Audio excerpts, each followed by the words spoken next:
In a quiet town where life seemed simple, one ordinary afternoon at Harmony Park would change everything. An elderly woman, quietly reading on her favorite bench, found herself at the center of a storm when two officers made an accusation she never saw coming.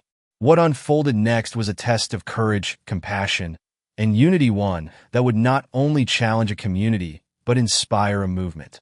Witness how a retired boxer, a determined widow, and a divided town came together to demand justice and rebuild trust. Their journey is a testament to the power of standing up for what's right even when the odds seem stacked against you. What sparked this extraordinary transformation? And how did a single moment in a small park ripple across the nation? Join us on this powerful journey. Don't forget to comment below and tell us where you're watching from. If this story inspires you, hit the subscribe button so you never miss stories that remind us of the strength in unity and the hope for a better tomorrow. Let's dive in.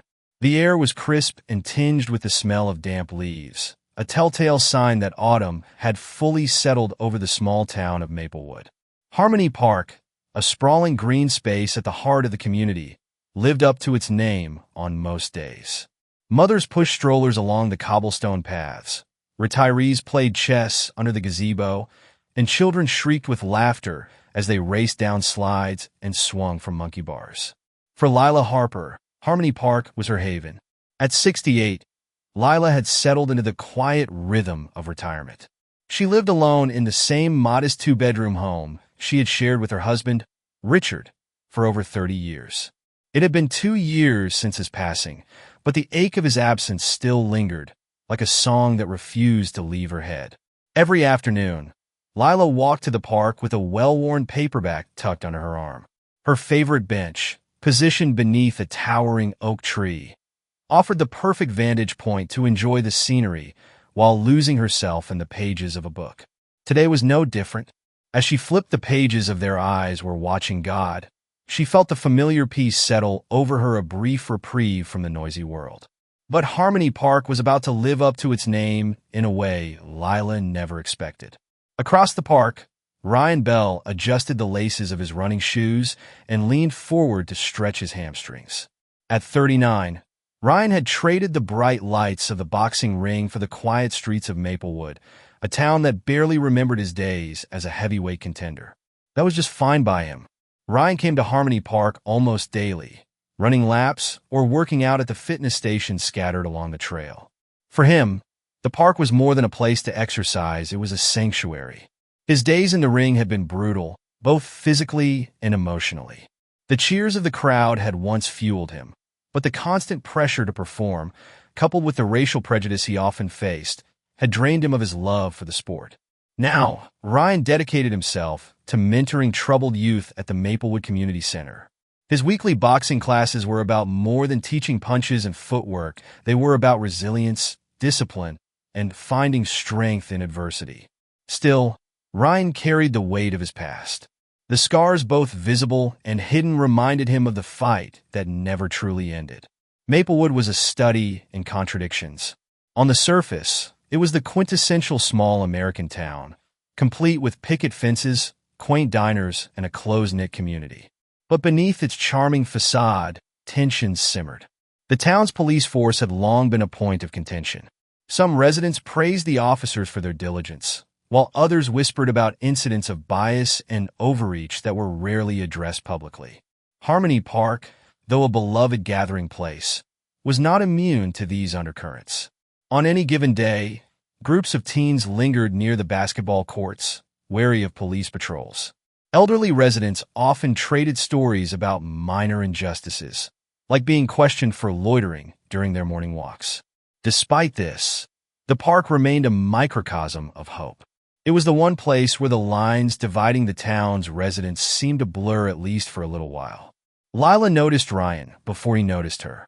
She often saw him jogging through the park or leading small groups of teenagers in outdoor training sessions. Today, he seemed particularly focused, his strides powerful and deliberate. When he paused near her bench to adjust his sweatband, Lila looked up from her book. "You're putting us all to shame," she said with a warm smile. Ryan chuckled, catching his breath. "Just trying to keep the rust off." They exchanged pleasantries, and Ryan couldn't help but notice the quiet strength in Lila's demeanor. She reminded him of the teachers who had believed in him when he was just a scrappy kid from the wrong side of town. "You come here a lot, don't you?" Ryan asked. Lila nodded. "It's my little slice of peace." "You?" "Same," Ryan said. "This park has a way of clearing your head." As their conversation continued, they discovered a shared love of books and a mutual appreciation for the park's ability to bring people together. Neither of them could have guessed that their paths were about to cross in a way that would change their lives forever. It started with the faint sound of a car engine, then the distinct crunch of gravel as a patrol vehicle rolled into the park. Lila barely noticed, but Ryan's instincts kicked in immediately. He glanced toward the vehicle, watching as two officers stepped out: Deputy Brian McAllister and Officer Sean Cooper. Ryan recognized them from his community center work, though their interactions had been limited. McAllister, a tall man with a no-nonsense demeanor, scanned the park like a hawk searching for prey. Cooper, younger and less experienced, followed his lead with an air of uncertainty. Ryan watched as they moved through the park, their presence altering the atmosphere. Groups of teens quickly dispersed, and conversations grew quieter. Ryan's jaw tightened. He had seen this before, an unsettling display of authority that rarely ended well. The officers approached Lila's bench, their footsteps crunching loudly on the gravel path. Lila looked up, startled but composed. "Ma'am," McAllister began, his tone curt, "we need to ask you a few questions." Lila blinked, confused. "Questions? About what?" "You match the description of someone involved in a theft reported earlier today," Cooper added, his voice less confident but still firm. "A theft?" Lila repeated, her voice rising slightly. "I've been sitting here for the past hour, reading my book. There must be some mistake." McAllister folded his arms, his expression hardening. "We need you to stand up, ma'am. Now!" Ryan, who had been observing from a distance, felt his stomach knot. He had seen enough to know where this was heading. He jogged over, his imposing frame drawing the officer's attention. "Excuse me," Ryan said calmly. "Is there a problem here?" "This doesn't concern you," McAllister snapped. "Move along." Ryan ignored the dismissal, addressing Lila instead. "Ma'am, are you okay?" "I'm fine," Lila said, though her voice wavered. "They seem to think I'm someone I'm not." Ryan turned back to the officers, his tone measured but firm. "Do you have any evidence? Or are you just questioning her because she happens to be sitting here?" The tension in the air was palpable. Park goers began to gather at a distance, some pulling out their phones to record the interaction. "This is official business," McAllister said, his face reddening. "If you don't want trouble, I suggest you back off." Ryan's gaze didn't waver. "Trouble? I'm just asking questions. Isn't that what you're doing?" The exchange drew more onlookers, their murmurs growing louder. A young woman in a hoodie raised her phone higher, live-streaming the scene. Lila's hands trembled as she clutched her book. She had spent her life avoiding confrontations like this, but now she was at the center of one. Ryan stepped closer to her, his presence a shield against the mounting aggression. "She's not going anywhere until you explain what this is about," he said, his voice low but commanding. McAllister glared at Ryan, but before he could respond, a voice from the crowd shouted, "Leave her alone." The officers hesitated, their confidence faltering under the weight of the crowd's gaze. Just as the situation seemed poised to escalate further, a third figure entered the scene, Lieutenant Rachel Monroe. "What's going on here?" Rachel asked, her voice cutting through the noise like a knife. McAllister and Cooper straightened immediately, their demeanor shifting. "We were questioning a suspect," McAllister began, but Rachel raised a hand to silence him. She turned to Lila, her expression softening. "Ma'am, are you all right?" "I'm fine now," Lila said, her voice steadying. Rachel's gaze swept over the crowd, the officers, and finally, Ryan. "Let's make sure this doesn't go any further," she said firmly. "Ma'am, you're free to go." The events at Harmony Park rippled through Maplewood like an earthquake. Within hours, a video of the confrontation captured by a bystander's phone went viral on social media. The shaky footage showed the tense interaction between Lila, Ryan, and the officers, and it didn't take long for hashtags like Justice for Lila and Harmony Park Incident to trend. Lila Harper sat in her small living room, her phone buzzing incessantly with calls and messages. Friends, neighbors, and even strangers were reaching out, offering support or asking for interviews. "I didn't ask for this," Lila said softly, looking at her best friend, Marcia Green, who sat across from her with a determined expression. "You didn't have to ask for it," Marcia replied. "It came to you because you're the one who can handle it." "But what can I do?" Lila asked, her voice tinged with frustration. "I just want my life to go back to normal." Marcia reached over and placed a hand on hers. "Normal isn't good enough anymore, Lila. Maybe it's time to stand up and speak." Ryan Bell leaned back in the worn office chair at the Maplewood Community Center, his phone buzzing with notifications.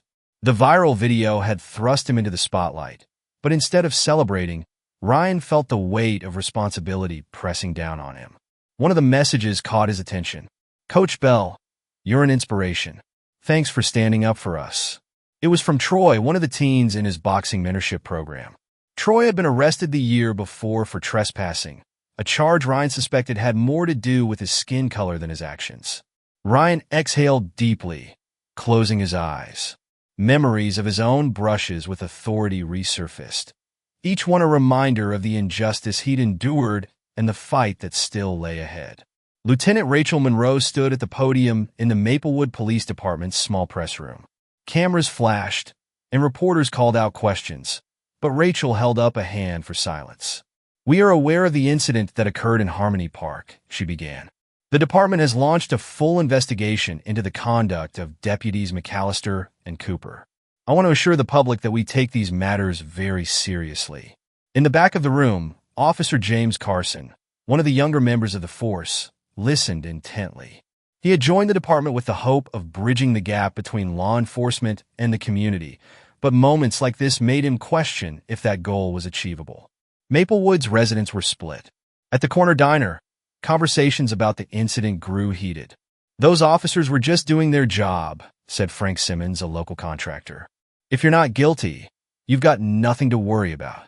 "But she wasn't guilty," countered Rosa Martinez, a schoolteacher. "She was just sitting on a bench, for crying out loud." The divide extended to social media, where debates raged in comment sections. Some users defended the police, while others demanded accountability and reform. Ryan followed the conversations from a distance, his frustration mounting. The incident wasn't just about Lila, it reflected a deeper systemic issue. Encouraged by Marcia and Ryan, Lila agreed to share her story. She gave a heartfelt interview to a local journalist, describing her fear and confusion during the encounter. "I've lived in Maplewood my whole life," she said, her voice trembling but resolute. "I've always believed this was a place where people treated each other with respect. But that day, I felt like I didn't belong." The interview struck a chord with readers, sparking a wave of support. Letters poured into Lila's mailbox, many of them from people sharing their own experiences with discrimination. Ryan decided it was time to do more than react, he needed to act. At the next meeting of the Maplewood Community Center's board, he proposed a series of workshops focused on civil rights, advocacy, and de-escalation techniques. "This isn't just about teaching people how to stand up for themselves," Ryan said. "It's about giving them the tools to create real change." The board approved the initiative, and within weeks, the workshops were underway. Ryan invited guest speakers, including attorneys, activists, and even former law enforcement officers, to educate attendees. The mayor of Maplewood, Eleanor Richards, called for a town hall meeting to address the growing unrest. The event drew hundreds of residents, filling the high school gymnasium to capacity. Ryan and Lila sat near the front, alongside Marcia and several of Ryan's mates. Across the aisle, a group of police supporters, including Frank Simmons, glared at them. When it was Ryan's turn to speak, he walked to the microphone, his shoulders squared and his voice steady. "This isn't about hating the police," he began. "It's about accountability. It's about making sure no one else has to go through what Lila went through." The room erupted into a mix of applause and jeers. One man shouted, "You're just trying to make the police look bad." Ryan didn't flinch. "If holding people accountable makes them look bad, maybe we need to take a closer look at what's really going on." Back at the station, Rachel Monroe sat in her office, reviewing the initial findings of the internal investigation. The evidence against McAllister and Cooper was damning, but Rachel knew the fallout from disciplining them would be significant. James Carson knocked on her door. "Lieutenant, can I speak freely?" Rachel gestured for him to sit. "I just want to say that I support what you're doing," James said. "Holding people accountable doesn't make us weak, it makes us better." Rachel nodded, grateful for his words. But she also knew the road ahead would be anything but easy. As the workshops continued, Ryan and Lila noticed a shift in the community. More people were attending the sessions, eager to learn and share their stories. One evening, a young woman named Amara Jacob stood up during a discussion and spoke through tears. "My brother was arrested last year for something he didn't do," she said. "I've been afraid to speak up, but seeing what Miss Harper and Mr. Bell are doing gives me hope." Her words brought the room to a standing ovation, reinforcing the importance of their work. Encouraged by the progress they were making, Ryan and Lila helped organize Maplewood's first peaceful protest. The event drew hundreds of participants who marched through the town holding signs that read, "Justice for all" and "Accountability now." Lila, though initially nervous, found her voice as she addressed the crowd from the steps of the courthouse. "We are not here to tear anyone down," she said. "We are here to build something better, a community where everyone feels safe and respected." The crowd roared in agreement, their energy electrifying. As the night of the protest wound down, Ryan and Lila stood together, watching the crowd disperse. "You think this will change anything?" Lila asked quietly. Ryan looked at her, his expression thoughtful. "It already has, and it's just the beginning." Their words hung in the air, a promise to keep pushing forward, no matter the obstacles. The morning after the first protest, the streets of Maplewood buzzed with activity. While many praised the peaceful demonstration, others expressed frustration, claiming it disrupted local businesses and inconvenienced residents. Ryan Bell scanned the news headlines on his phone, frustration building as he read comments accusing the protesters of being troublemakers and attention seekers. He sighed, setting his phone down as a knock sounded on the community center door. It was Troy, one of his mints. "Coach, they're saying we shouldn't have marched," Troy said, holding up his phone. "That we're just making people mad." Ryan rested a hand on Troy's shoulder. "Change doesn't come without resistance, Troy. Some people don't like being uncomfortable, but that doesn't mean we stop." Troy nodded, his determination renewed. "Then what do we do next?"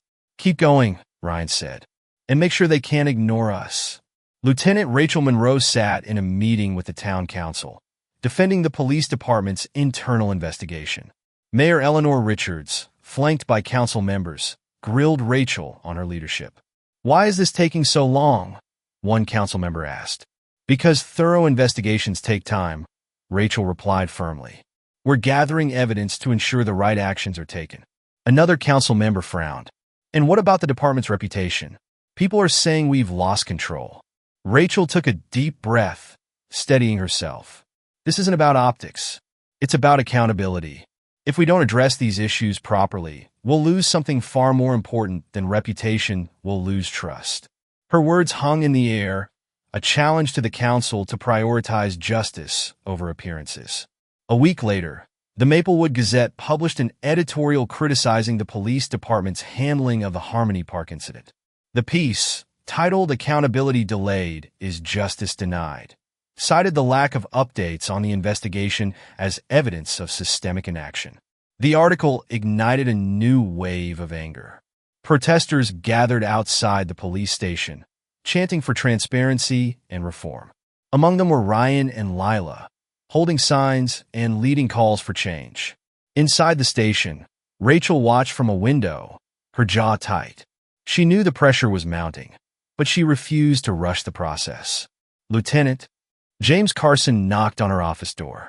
"Come in," Rachel said, gesturing for him to sit. "I've been reviewing the files on McAllister and Cooper," James began. "There's enough here to take action. Past complaints, eyewitness statements, even video evidence from the park. What's holding us back?" Rachel leaned forward. "Nothing's holding us back, Carson. But when we act, we need to be absolutely certain we're doing it the right way. No shortcuts." At the height of the tension, a second protest was organized, this time drawing counter-protesters who accused the demonstrators of attacking law enforcement. The two groups converged at Harmony Park, separated by makeshift barriers and a line of police officers. The atmosphere crackled with tension as verbal confrontations erupted on both sides. Ryan stood at the front of the protesters, his calm demeanor a stark contrast to the chaos around him. Lila, standing beside him, clutched a microphone, ready to address the crowd. When the counter-protesters began shouting insults, Ryan stepped forward. "We're not here to fight," he said, his voice steady but loud enough to carry. "We're here to stand for justice, for fairness. This isn't about division, it's about accountability."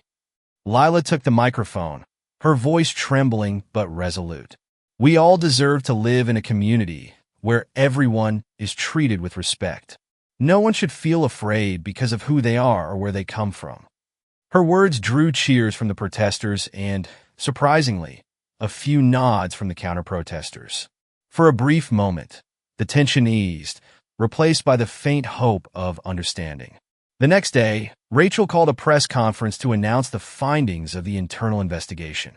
The room was packed with reporters, community members, and even protesters, all eager for answers. Rachel stepped up to the podium, her expression grave but determined.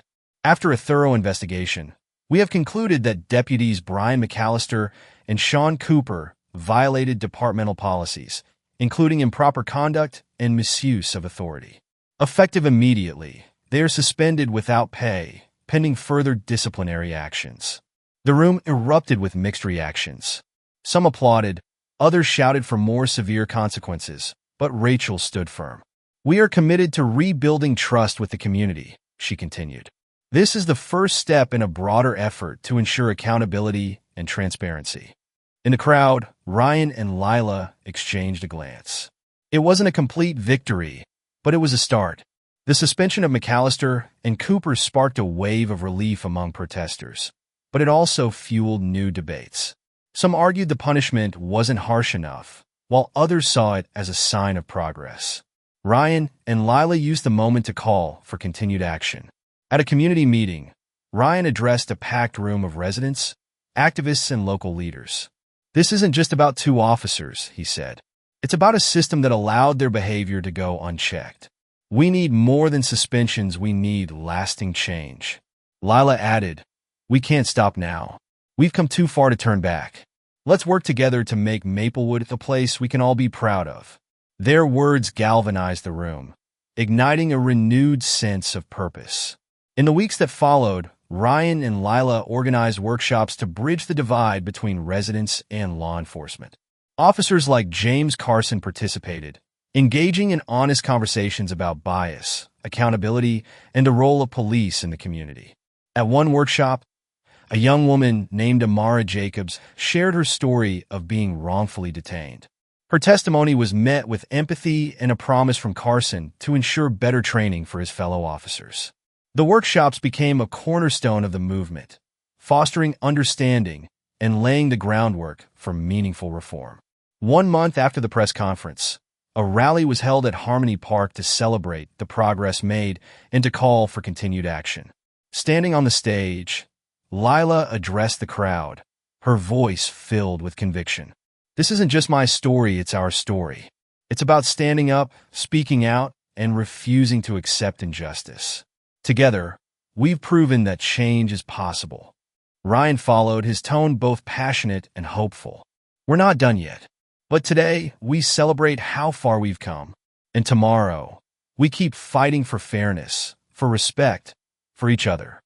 The rally ended with a sense of unity, the crowd's cheers echoing through the park as the sun set on a town that had begun to heal. The streets of Maplewood looked the same, but something had shifted in the town's spirit. The public suspension of Deputies McAllister and Cooper marked the beginning of accountability, but it was clear that the road ahead would be long and challenging. For Lila Harper, life had not returned to the quiet solitude she once cherished. Her days were now filled with interviews, meetings, and an influx of letters from strangers across the country. Many shared their own stories of facing injustice, thanking her for standing up and giving them hope. Marcia Green often visited, helping Lila sort through the letters and emails. One afternoon, Marcia held up a colorful card with bold handwriting that read, "Miss Harper, you are my hero. I want to be just like you when I grow up." Lila chuckled softly, her heart swelling with pride. "I never thought sitting on a park bench could lead to this," she said. Marcia grinned. "You're proof that even the smallest actions can make the biggest difference." Ryan Bell's mentorship program at the Maplewood Community Center had grown exponentially. What started as boxing lessons for a few teens had evolved into a full-scale advocacy program, teaching young people how to navigate systemic challenges and use their voices for change. One evening, Ryan hosted a workshop on civic engagement. Amara Jacobs, a recent high school graduate, shared her experience of overcoming racial profiling and finding her voice through the workshops. "I used to think speaking up wouldn't make a difference," Amara said to the group. "But now, I know it's the only way to make things better for ourselves and the people who come after us." Ryan watched with pride as Amara received a standing ovation. It was moments like these that reminded him why he'd chosen to stay in Maplewood despite its challenges. At the Maplewood Police Department, Lieutenant Rachel Monroe spearheaded a series of reforms aimed at rebuilding trust with the community. Her first initiative was a mandatory training program focused on de-escalation techniques, cultural competency, and implicit bias. "Every officer in this department will go through this training," Rachel announced during a department-wide meeting. "This isn't about checking a box, it's about becoming better for the people we serve." Some officers grumbled, but others, like James Carson, embraced the changes. "We needed this," Carson said during a break in the training. "It's about time we focused on understanding, not just enforcement." Ryan and Rachel began working together, hosting monthly town hall meetings where residents and officers could engage in open dialogue. At one meeting, a resident named George Patterson stood up to share his concerns. "I've lived in this town for 40 years, George said. "I've seen good cops and bad cops. What's going to stop the bad ones from slipping through the cracks?" Rachel nodded thoughtfully. "That's a valid concern, Mr. Patterson. That's why we're implementing a civilian oversight board to review complaints and ensure transparency. It's a step toward accountability." The room erupted in applause, and George sat down, a look of cautious optimism on his face. To strengthen relationships between the police and the community, Rachel organized a series of ride-alongs, where residents could spend a day with officers to better understand their work. Lila hesitated when she received an invitation, but ultimately agreed. She was paired with James Carson, whose quiet determination impressed her. During the ride, James shared his reasons for becoming a police officer. "I wanted to help people," he said simply. "But I've learned that helping isn't just about arrests, it's about listening, understanding, and being part of the solution." Lila nodded, her perspective shifting. "I hope more officers see it that way," she said. "Me too," James replied. The Maplewood Community Center unveiled a mural in its main hall, created by local artist Jasmine Fields. The mural depicted Lila sitting on her park bench, surrounded by people of all backgrounds. Above her, bold letters read, "Unity begins with us." At the unveiling ceremony, Lila and Ryan stood side by side as the crowd applauded. "This mural isn't just about one moment," Jasmine said. "It's about the power of standing together and speaking up, no matter how hard it is." Tears welled in Lila's eyes as she looked at the mural. It wasn't just her story, it was the story of a town coming together to fight for what was right. The changes in Maplewood began attracting national attention. News outlets featured stories about the town's reforms, highlighting the collaboration between residents, police, and community leaders. Ryan and Lila were invited to speak at a civil rights conference in Chicago, where they shared their journey. "We're not perfect," Ryan told the audience, "but we're proof that change can happen when people come together and refuse to give up." Lila added, "It's not about being brave, it's about doing what's right. And that's something we can all do, no matter who we are." Their words resonated with the audience, sparking discussions about how other communities could follow Maplewood's example. On the one-year anniversary of the Harmony Park incident, the town held a Day of Unity celebration. The event featured music, food, and speeches from community leaders. Ryan and Lila were honored with the first-ever Maplewood Unity Award for their contributions to the town's progress. "This isn't about us," Ryan said as he accepted the award. "It's about all of you, everyone who stood up, spoke out, and worked together to make Maplewood a better place." Lila's voice trembled with emotion as she addressed the crowd. "I'm just an old woman who wanted to read her book in peace. But I've learned that sometimes life pushes you into a fight you didn't choose. And when that happens, you have to stand tall." The crowd erupted in cheers, their voices echoing through Harmony Park. As the celebration wound down, Ryan and Lila sat together on their favorite bench in Harmony Park. The evening sky was painted with hues of orange and pink, and the air was filled with laughter and music. "It's hard to believe how far we've come," Lila said, her voice filled with wonder. Ryan smiled. "And we're just getting started." They sat in comfortable silence, watching the park fill with life, a testament to the power of unity, resilience, and hope.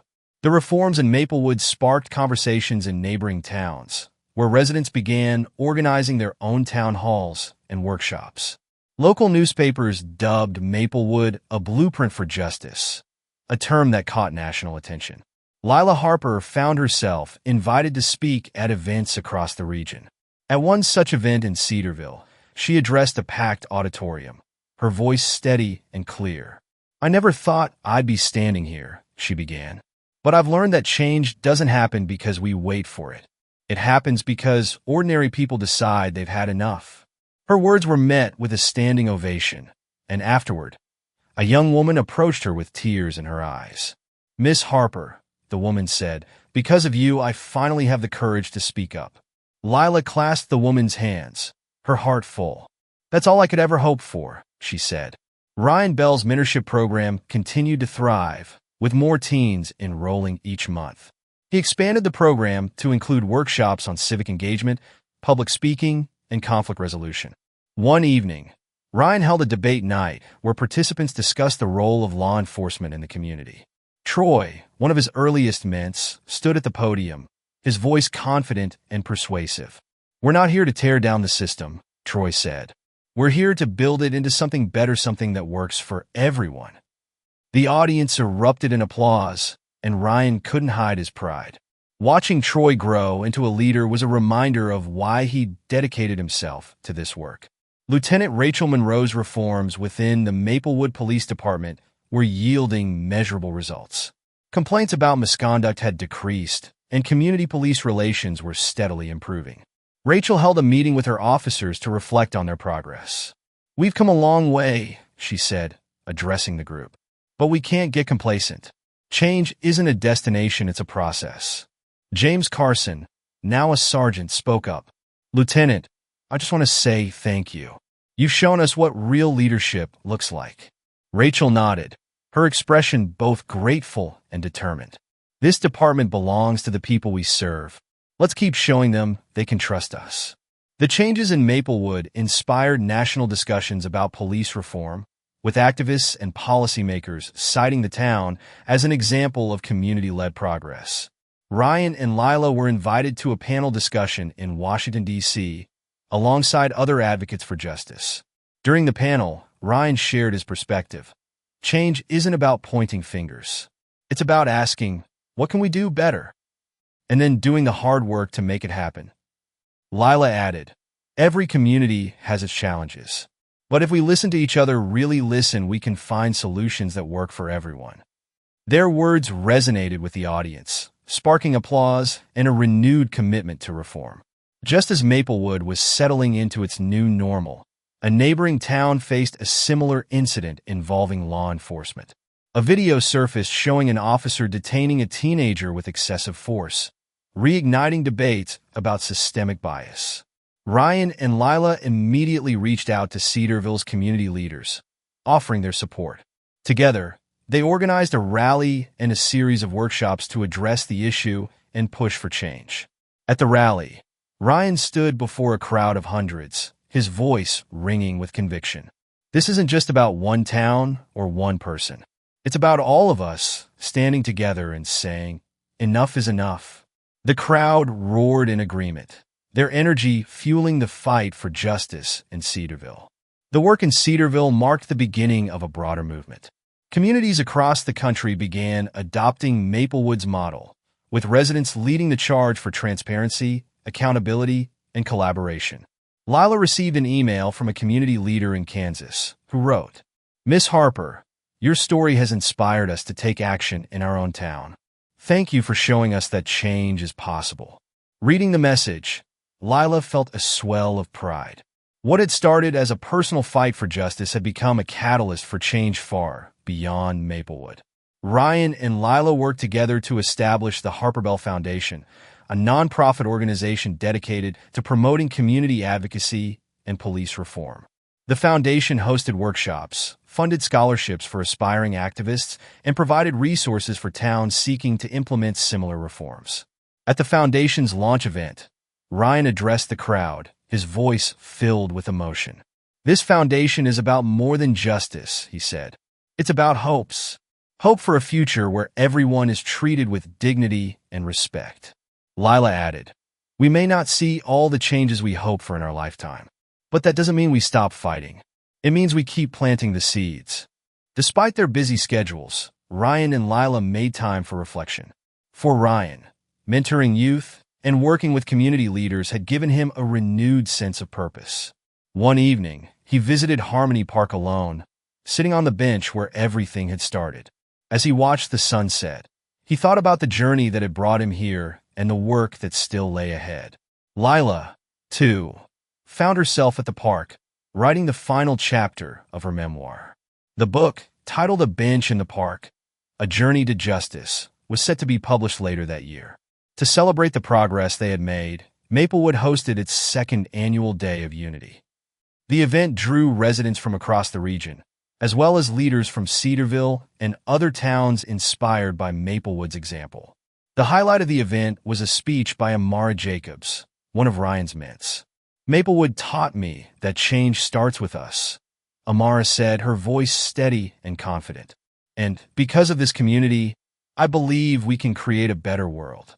Her words brought tears to Lila's eyes and a sense of pride to Ryan's heart. As the event wound down, Ryan and Lila sat together on their favorite bench, watching families enjoy the park. The once divided town was now a model of unity and resilience. "I never thought I'd see this day," Lila said, her voice filled with wonder. Ryan smiled. "It's amazing what people can do when they come together." They sat in companionable silence, the sounds of laughter and music filling the air, a reminder of how far they had come and how much they had accomplished. A year after the second Day of Unity, Maplewood had become a symbol of what was possible when a community came together to demand change. The town had not only transformed its internal policies, but had also inspired a network of towns working toward justice and accountability. Lila Harper stood at the edge of Harmony Park, the early morning sun casting a warm glow over the benches and playground. It was quiet, save for the rustling of leaves and the distant chirping of birds. For Lila, this was her favorite time of day, a chance to reflect before the world stirred. Her phone buzzed, interrupting her thoughts. It was a text from Marcia Green. "Don't forget the ribbon cutting today. See you there at 3. Lila smiled. The ribbon-cutting ceremony marked the official opening of the Harper Bell Center for Justice and Advocacy, a resource hub designed to support residents in navigating legal systems, learning their rights, and organizing for reform. Across town, Ryan Bell was already at the Harper Bell Center, helping a group of volunteers set up chairs for the event. The center was a culmination of months of planning, fundraising, and sheer determination. "Coach Bell, where do you want these banners?" asked Troy, one of Ryan's longtime mentor who had become a leader in the program. "By the stage," Ryan replied, stepping back to survey the setup. Troy grinned. "This is going to be amazing. People are already talking about what this center will mean for the community." Ryan clapped Troy on the back. "It's not just about the center, Troy. It's about what people do with it. This is just a tool. It's up to all of us to make it work." By mid-afternoon, the crowd at Harmony Park had grown to include residents, local officials, and representatives from neighboring towns. Children played near the newly restored fountain, their laughter mingling with the hum of conversation. When it was time for the ribbon cutting, Lila and Ryan stood side by side, holding the large ceremonial scissors. "This center represents more than just a building," Lila said, addressing the crowd. "It represents hope, resilience, and the power of a united community." Ryan added, "Every step forward is a step toward justice." Let this place be a reminder that change starts with us. As the ribbon was cut, the crowd erupted in cheers. Lila and Ryan exchanged a glance, their smiles reflecting both pride and determination. The Harper Bell Center quickly became a hub of activity. Workshops on civic engagement, legal advocacy, and police accountability were held weekly, drawing participants from Maplewood and beyond. Amara Jacobs, now a college freshman studying social justice, returned to lead a seminar on youth activism. I grew up in Maplewood, she told the attendees, and I saw firsthand what happens when people come together for a cause. You don't need to be an expert or have all the answers, you just need to care enough to try. Her words inspired a new wave of young leaders, eager to make their voices heard. Lila's memoir, A Bench in the Park, A Journey to Justice, became a bestseller, earning praise for its heartfelt storytelling and profound insights. During a book tour, she visited schools, libraries, and community centers, encouraging readers to find their own voices. At one event, a high school student named Maya asked Lila, "Do you ever regret getting involved?" Lila thought for a moment before answering. "Sometimes I wonder what my life would be like if I had stayed quiet," she said. "But then I remember all the people who've told me that my story gave them courage. And I realized that speaking up was the best decision I ever made." Late one evening, Ryan returned to the boxing gym at the Maplewood Community Center. The space was quiet, the air tinged with the familiar smell of sweat and leather. He laced up his gloves and stepped into the ring, throwing a few punches at the heavy bag. As he moved, he thought about the journey that had brought him here, the struggles, the victories, and the lessons learned along the way. When he finished, he sat on the edge of the ring, looking out at the empty gym. He wasn't just a fighter anymore. He was a mentor, an advocate, and a leader. And for the first time in a long time, he felt at peace. The changes in Maplewood and the work of the Harper Bell Center began to inspire communities far beyond the region. Requests for guidance poured in from towns across the country, and even internationally. Ryan and Lila traveled to conferences and summits, sharing their experiences and offering advice on building coalitions, fostering trust, and driving systemic change. At a global justice forum in New York City, Ryan spoke to an audience of activists, policymakers, and community leaders. "Our story isn't unique," he said. "Every community has the power to create change. The key is believing it's possible and working together to make it happen." One summer evening, Ryan and Lila met at Harmony Park, sitting together on their favorite bench. The park was bustling with life, families picnicking, teens playing basketball, and joggers weaving through the paths. "It's hard to believe this is where it all started," Lila said, her voice tinged with wonder. Ryan nodded. "One moment can change everything." They sat in companionable silence, watching as the sun dipped below the horizon. The park, once a place of conflict, now stood as a testament to the power of resilience and unity. As the years passed, the Harper Bell Center continued to thrive, its impact growing with each passing day.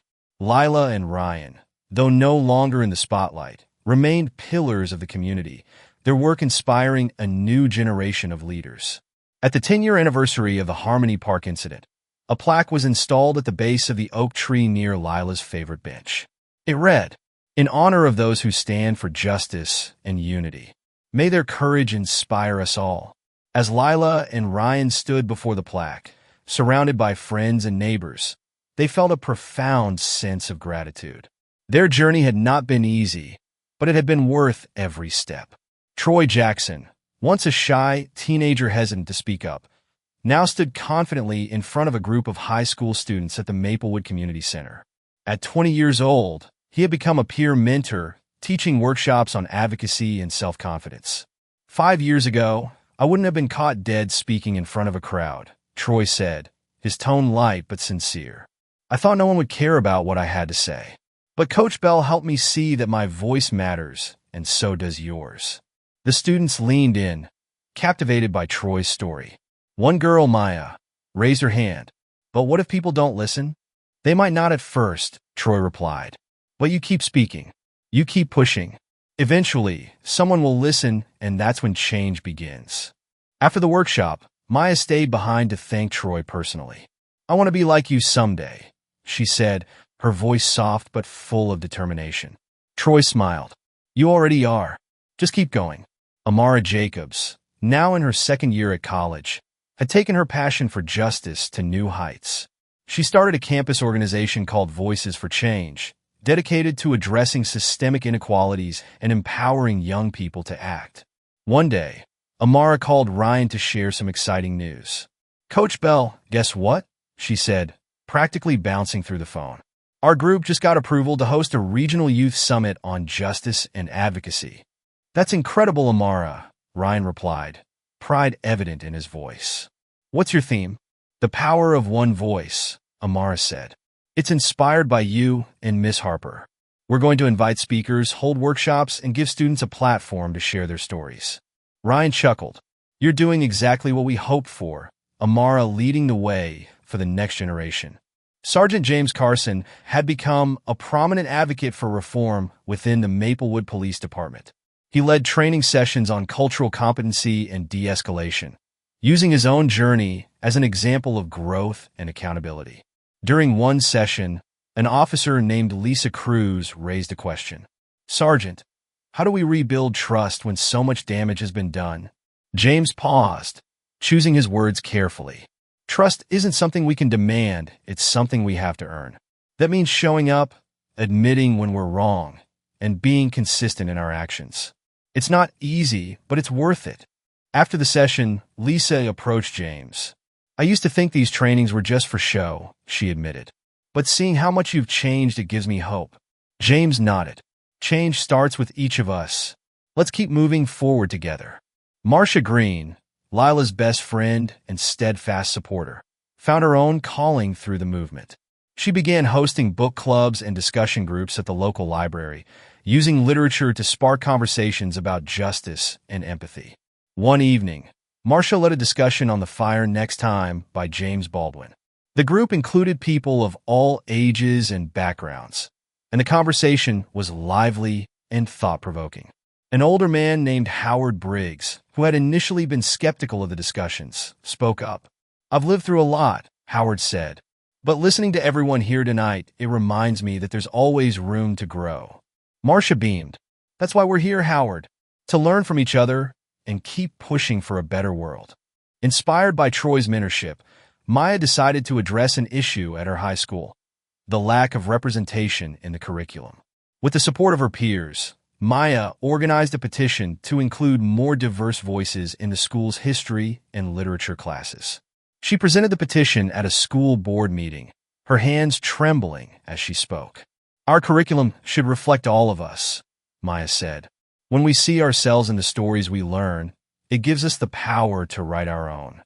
Her words moved the audience, and the school board agreed to form a committee to review the curriculum. Maya's victory became a source of pride for the community and a testament to the power of young voices. The Harper Bell Center became a lifeline for many residents, offering legal aid, counseling, and workshops on everything from tenant rights to small business development. One day, a single mother named Danielle Rivers visited the center seeking help with a housing dispute. She was on the verge of eviction due to unfair practices by her landlord. The center's legal team, led by volunteer attorneys, helped Danielle navigate the legal system and secure a fair resolution. At a community meeting later that month, Danielle stood up to share her story. This center gave me the tools to fight for my family, she said, her voice breaking with emotion. I'm standing here today because people like Miss Harper and Mr. Bell believed in giving us a chance. Her words brought the room to its feet, the applause a celebration of resilience and support. Another success story emerged in the form of Jasmine Fields, the artist behind the mural at the community center. With support from the Harper Bell Foundation, Jasmine opened a small art studio where she taught classes and hosted exhibitions. Her first exhibit, titled Stories in Color, featured works inspired by the struggles and triumphs of the Maplewood community. At the opening night reception, Jasmine spoke to the attendees. Art has the power to tell stories that words can't always capture. These pieces reflect our journey and a reminder that beauty can rise from even the hardest struggles. The exhibit was a resounding success, attracting visitors from across the region and solidifying Jasmine's role as a cultural leader. Over time, Maplewood became known not just for its history of conflict, but for its remarkable turnaround. Crime rates dropped, community police relations improved, and local businesses thrived under a renewed sense of unity. At the annual Day of Unity celebration, Mayor Eleanor Richards reflected on the town's journey. "We've faced challenges that tested us to our core," she said. "But Maplewood showed the world what's possible when a community refuses to give up on itself." The crowd erupted in cheers, their voices a testament to the power of perseverance and collaboration. As Ryan and Lila began stepping back from their day-to-day roles, they focused on mentoring the next generation of leaders. One evening, they hosted a dinner at the Harper Bell Center, inviting Troy, Amara, Maya, and others who had emerged as key voices in the movement. "This isn't about us anymore," Ryan said as they gathered around the table. "It's about all of you and the future you're building." Lila added, "We're so proud of each of you. Keep pushing, keep speaking, and never forget the power of your voice." Harmony Park, where Ryan and Lila sit on the same bench that started it all. The park is alive with activity, families laughing, teens playing basketball, and couples strolling hand in hand. "It feels different now," Lila said, her voice soft but content. "It is different," Ryan replied, "because of people like you." They sat in silence, watching as the sun set over the park, a symbol of resilience, unity, and the enduring power of standing together for what's right. The story of Maplewood became a symbol of hope, reminding communities everywhere that change is possible when people come together. In a quiet corner of Harmony Park, the bench beneath the oak tree remained a place of reflection and inspiration, a reminder that even the smallest actions can spark a movement. If this story inspired you, don't forget to hit the subscribe button and join our community. Together, we can continue sharing powerful stories of hope, resilience, and justice. Let us know in the comments what part of the story moved you the most and how you plan to make a difference in your community. Thank you for watching. Let's create change one voice at a time.